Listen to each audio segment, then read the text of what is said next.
this movie was fucking amazing. Goddamn. 10 out of 10. Fucking amazing. Oh my god. Spectacular. Oh my god. Incredible. Oh my god. God damn, from start to finish.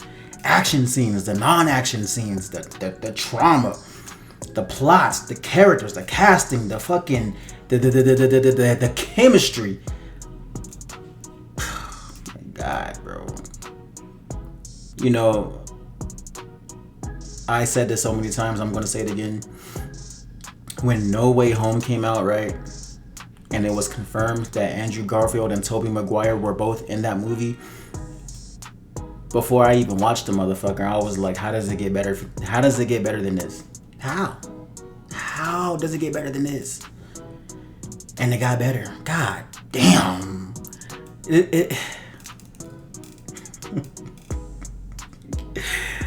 Oh, I like the Spider-Man 2 or the Tobey Maguire, the Tobey Maguire reference. When Tom Holland is getting his organic webs. Oh, Peter 2 had him and he was cool. And then he's all like trying to squeeze him out of his wrist and he's gagging and shit. Oh my God. Superb, bro. Superb. You know a movie is great when it has, let me rephrase that. You know a Spider-Man movie is fucking amazing when it has the Incredible Hulk in it and you completely forget the nigga is even in the movie until they show the Incredible Hulk. Like, I'm not talking about Bruce Banner. I'm not talking about Professor Hulk. I'm talking about the Hulk. He's back. He came back for a second and then he went back to Bruce, which is cool. I'm not complaining. I'm just happy to see, bro, he looked so majestic. That nigga was cop diesel. Big as hell, bro. Spider-Man's like, I didn't know you can get that big. Oh my God. That movie was amazing. God. You know a movie is good when it has not one, not two, but 3 movies that are trying to get you to feel for this relationship. And I'm talking about between Peter and MJ, right? They're trying to get you to feel for them. They're trying to get you to believe in their chemistry. And I'm not gonna lie to you, all 3 of those movies, I just did not give a fuck about MJ. I did not give a fuck about Zendaya's character. I just didn't care. Like it just, even after Peter lost his relationship, like had to sacrifice his memories with his fucking friends and his girlfriend. Even after that, I just didn't care all that much. I'm just like,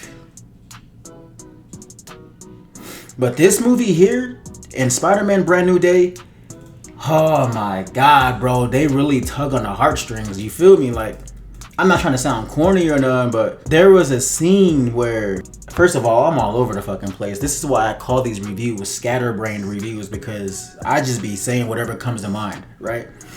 But anyway, there was a scene where Jean Grey is taunting Peter by threatening him with MJ, right? Oh, I'm gonna get to your girlfriend because you keep getting in my way, blah, blah, blah. He's like, you better not fucking touch her. So they're basically racing to her. You know, she's like jumping through people with her telepathy. She can only travel no further than 33 feet, right? Between person and person. Meanwhile, he's trying to swing. He's going as fast as he fucking can while trying to stop her at the same time. At this point in time, he can no longer sense her because his fucking arachnid DNA is going like haywire. You feel me? Like his senses are overloaded. He makes it to MJ. He's like, I need you to come with me now. She's like reluctant at first because she doesn't know what the fuck is going on. And she agrees to go with him. And at some point, I don't know if Jean Grey had already gotten to her. They head over to Punisher, and along the way, they stop. And then she's like, why do you feel so familiar? I feel like I know you. And she's asking him, and he's like, I don't know what you're talking about. You don't know me at all. And then she's like, I know you can't tell me, but I need to know. She's like getting closer and closer to him. She pulls off his mask just barely and kisses him, right? Now, the whole time I'm thinking like, oh shit, she actually remembers. The way they fucking played this scene is fucking just Chef's fucking kiss. When it finally came down to the reveal that Jean Grey was inside Zendaya's brain the entire time and, you know, pretending to be her, pretending to act like she remembers Peter and all of their fucking memories together. Peter is all happy. He's like, I missed you so much. You have no idea. I'm happy that you remember.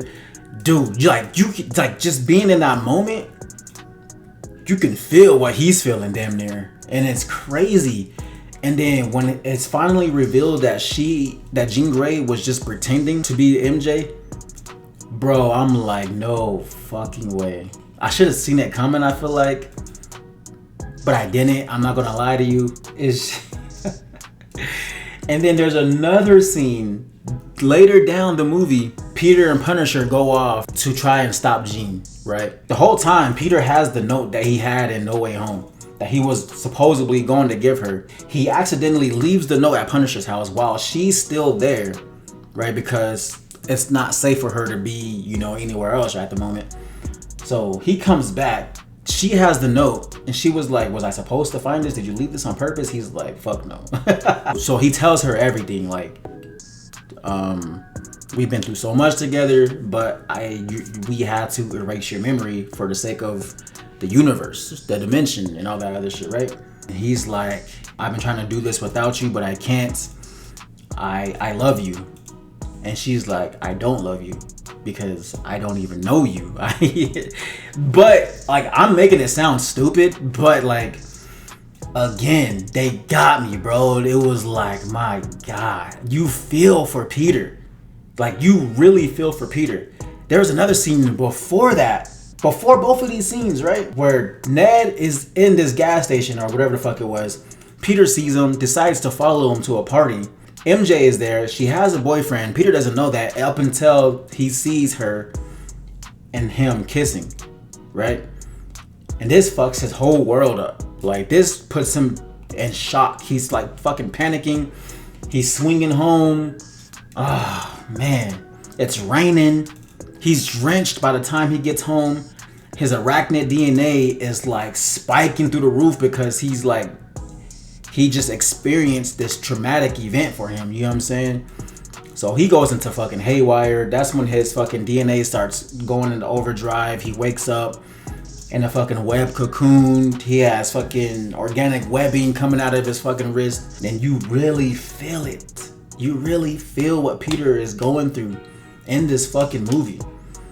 The action scenes, oh my God. Perfect, 10 out of 10. But the non-action scenes, bro, they nailed every fucking thing, I feel like. The only thing I didn't like about the movie, maybe I just missed something, I just don't really understand. But I feel as if Peter has a much deeper connection with MJ than he does with fucking Ned. I don't care what anybody says. The fact that when he finally revealed everything to her, she said she doesn't remember. She doesn't know him, which is fair. I was like, God damn, that shit sucks.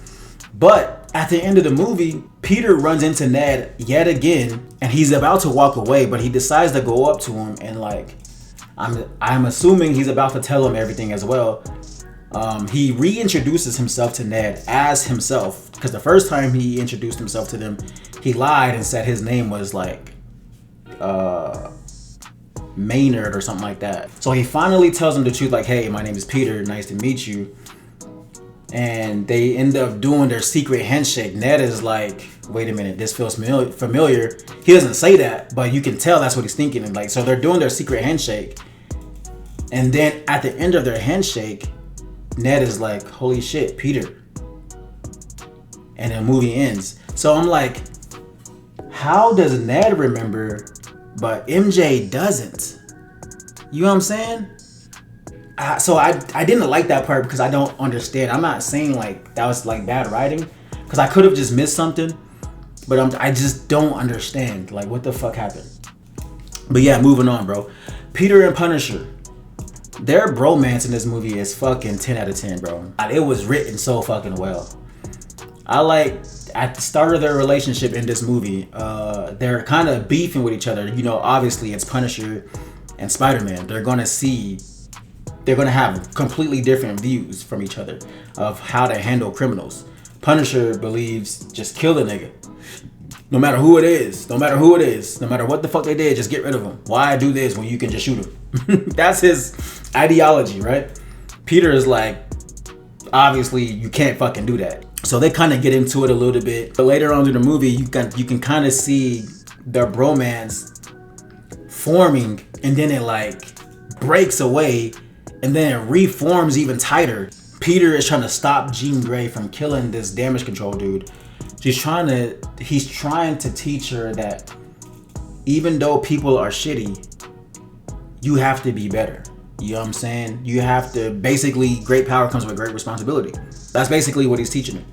During that moment, she has like a large part of the city on lockdown. Everybody within like what, maybe like a 50, like 20-mile radius.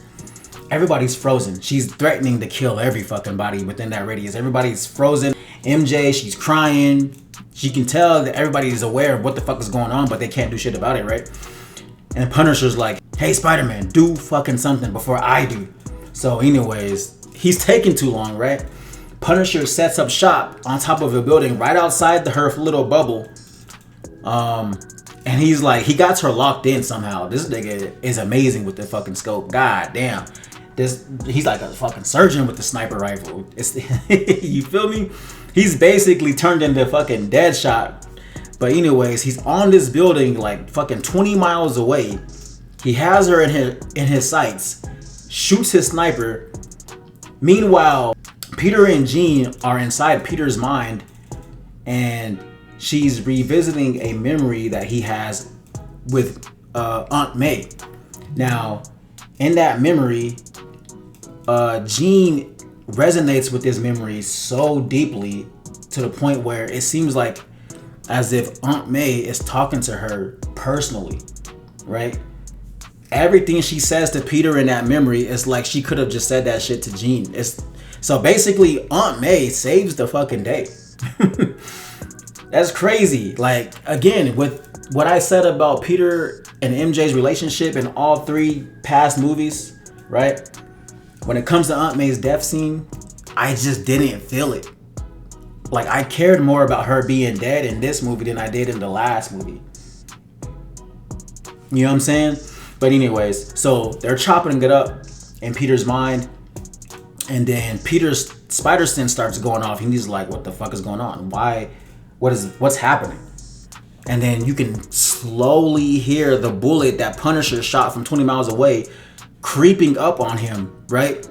Peter realizes what the fuck is happening. He grabs Jean, turns around, he gets shot in the back. This nigga is damn near dead. She uses her powers to keep him alive long enough to get him to the hospital. And I think she still continues to use her powers on him just before he like wakes up. I don't know how long he was out for. I would assume for a couple of hours or maybe a day. I don't know. Peter wakes up. He sees Punisher sleeping. Punisher immediately apologizes. He's damn near crying. I think he actually does cry. Peter's like, where's Jean? He's like, she just left. She used her magical voodoo powers to keep you alive. Nobody knows your identity, so don't worry. He's like freaking out about his mask, but he tells him like, don't worry about your identity. I took care of it, whatever. Right? So they're having their little bromance moment, and this whole scene, bro, in the hospital while Peter's in the hospital bed talking to Punisher, fucking 10 out of fucking 10, bro. It's just beautifully done, right? Peter, he's ready to leave the hospital because, you know, he doesn't want to prolong his stay and then end up risking his identity, right? So he leaves. While he's leaving out the front door, Punisher is in the hospital room still, looking out the window with Peter's Spider-Man costume on. He's over there cheering and waving at the fans and shit, pretending to be Spider-Man, while Peter Parker is outside with the crowd looking up. Like, he's looking up at Punisher and he's looking around out the crowd and he's seeing how many people actually love him. Like, he's finally getting a third-person view of how people really feel about Spider-Man. And it's so beautifully done, bro. He looks over to his left. There's a kid on his dad's shoulders doing the whole web thing to him. It's beautiful. The only thing I would change in that scene is if like Miles Morales was in the crowd somewhere. Like, you know how in Iron Man 2, right? Little boy Peter, like 6 years old, is walking around with the Iron Man mask on, and him and Tony Stark have like a brief fucking moment. I wish there was something like that between Peter and Miles. Miles Morales is not in the movie, by the way. No mention of him. I'm kind of disappointed, but I'm not disappointed at the same time because it doesn't need Miles Morales.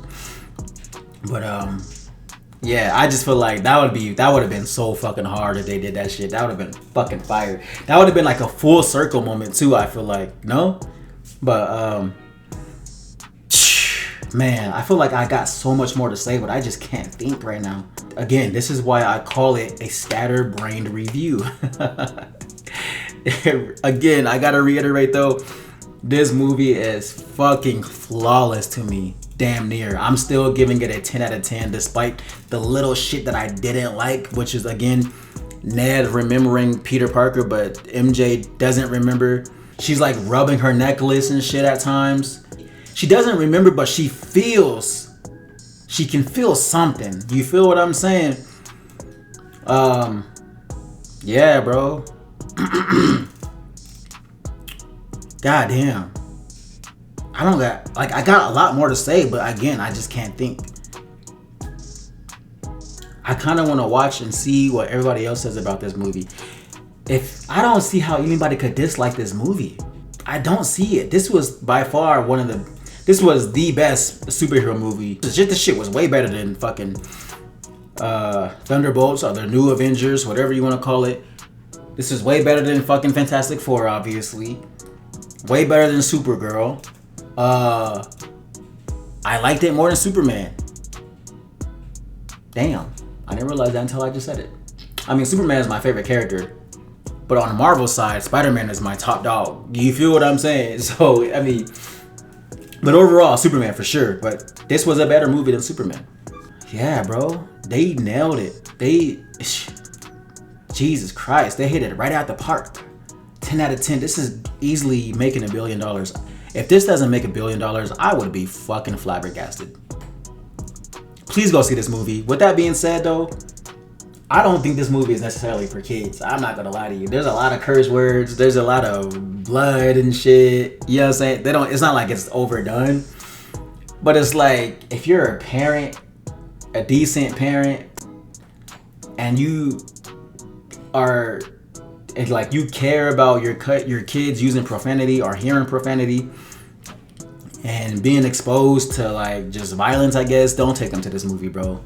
This isn't really for kids, bro. This is like for grown-ass adults. People who grew up with Spider-Man. This is for us. This ain't really for kids, and I love seeing everybody in their little Spider-Man shirts, people with Spider-Man masks.